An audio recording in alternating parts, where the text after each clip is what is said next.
નર્મદાના ગરુડેશ્વર તાલુકાના વાસલા ગામના યુવાનો થોડા દિવસે દારિયાના ઘા મારી કરપેણ હત્યા કરી ભાગી જતા ગણતરીની કલાકોમાં નર્મદા પોલીસ આરોપીને પકડી પાડવામાં સફળતા મળી। ગરુડેશ્વર તાલુકાના વાસલા ગામ પાસે મુખ્ય માર્ગ પર થોડા દિવસે એક યુવાન બાઇક પર આવ્યો। એક યુવાને ગળાના ભાગે ધારિયાના ઉપરા છાપરી 3 ઘા મારી હત્યા કરી પેટ્રોલ છાંટી સળગાવવાની કોશિશ કરતા સ્થાનિક લોકો દોડી આવ્યા, જો કે આરોપી ભાગી ગયો હતો, પરંતુ પાસે ઉભેલા લોકોએ બૂમાબૂમ કરતા આરોપીએ સામે પથ્થરમારો પણ કર્યો। પ્રાપ્ત માહિતી અનુસાર ગરુડેશ્વર તાલુકાના વાસલા ગામનો 40 વર્ષીય યુવાન ભીતેશ અમૃત તડવી ગામની બહાર મુખ્ય માર્ગ પરથી આવતો હતો, જેની કોઈ અંગત અદાવત કોઈ કારણસર ભીતેશને મારી નાખવાનું પૂર્વ આયોજિત કાવતરું ઘડ્યું હતું। બપોરના સુમારે આ ભીતેશ મુખ્ય માર્ગ પર હોવાની માહિતી મળતા અજાણ્યો ઈસમ હાથમાં ધાર્યો અને પેટ્રોલનો કાર્બો ભરી સંપૂર્ણ તૈયાર કરી આવી ભીતેશ તડવીને ઊભો હતો ત્યાં જ કાંઈ પણ કહ્યા વિના ઉપરા છાપરી 3 ઘા ગળાના ભાગે મારી ઘટના સ્થળે કરપેણ હત્યા કરી પેટ્રોલનો કાર્બો લઈ પેટ્રોલ છાંટી મૃતકને સળગાવે તે પહેલા નજીકના સ્થાનિક લોકો દોડી આવ્યા। પથ્થરમારો કરતા હત્યારો બાઇક લઈ ભાગી ગયો। હત્યારાને શોધવા પોલીસ ટીમ દોડી આવી છે અને ઘટનાની ખબર પડતા SDPO Kevadia Sanjay Sharma, Garudeshwar PI Arun Gamit, LCB PI RJ Chaudhari, SOG PY Sirshat સહિત ટીમ દોડી આવી હત્યારાને ગણતરીની કલાકોમાં ઝડપી પાડી જેલ હવાલે કર્યો છે। પોલીસ દ્વારા આવા કેટલાક આરોપીઓએ ગુના કર્યા છે, જેની પોલીસ તપાસ હાથ ધરી છે।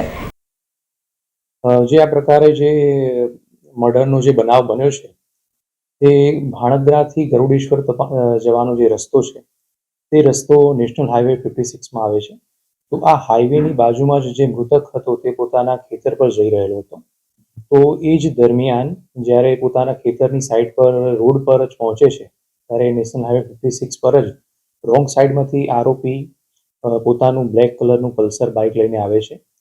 તેને ત્યારે પોતાના ફેસ પર મતલબ કે મોઢાના ભાગે એક કપડું પણ બાંધેલું હોય છે, એટલે પોતાની ઓળખ છુપાવવા માટે આરોપી આ રીતે રોંગ સાઈડમાંથી આવે છે અને જ્યાં ભોગ બનનાર જે મૃતક વ્યક્તિ છે જ્યાં ઊભો હોય છે ત્યાં જ આવીને તેના પર તે ધારિયા વડે પોતાના જે મૃતકના માથાના ભાગે, ગળાના ભાગે અને છાતીના ભાગે હુમલો કરે છે અને એ ઘાના કારણે જે મૃતક છે જે ત્યારે જ ઘટના સ્થળે જે મૃત્યુ પામે છે। ત્યારબાદ આરોપી તરત જ ત્યાંથી ભાગી જાય છે। પોતાની આ જે ઘટના હતી એને અંજામ આપી તે પોતાનું બાઇક લઈ ત્યાંથી હથિયાર સાથે ત્યાંથી ભાગી જાય છે। ત્યારબાદ પોલીસને આ ઘટનાની જાણ 100 નંબરથી થાય છે। પોલીસ તાત્કાલિક ઘટના સ્થળે પહોંચી જાય છે અને જે પણ આજુબાજુના લોકો હતા જેમને થોડો ઘણો ઇન્સિડન્ટ નજરે પણ જોયો હતો, જે મૃતકના ફેમિલી મેમ્બર્સ પણ હતા, તો તેઓની પૂછપરછ કરીને તે બાઇકની ઓળખ મેળવવાનો પોલીસ પ્રયાસ કરે છે અને એમાં પોલીસ સફળ થાય છે। ત્યારબાદ તે નેશનલ હાઈવે 56 તરફ ગરુડેશ્વર તરફના સીસીટીવી કેમેરાની પણ પોલીસ દ્વારા તપાસ કરે છે અને local crime branch, special operation group અને સ્થાનિક પોલીસ ત્રણેય ટીમો સીસીટીવી કેમેરા, એનું બાઇક અને જો નજરે જોનાર જે સાહેદો છે તેમની જે વર્ણન છે તેના આધારે આરોપીની તપાસમાં લાગી જાય છે અને એ તપાસ મોડી રાત સુધી ચાલતી રહે છે અને તે દરમિયાન જે લોકલ સ્થાનિક પોલીસ છે તેમાં અમે આ સમગ્ર બનાવનો ગુનો રજીસ્ટર કર્યો છે।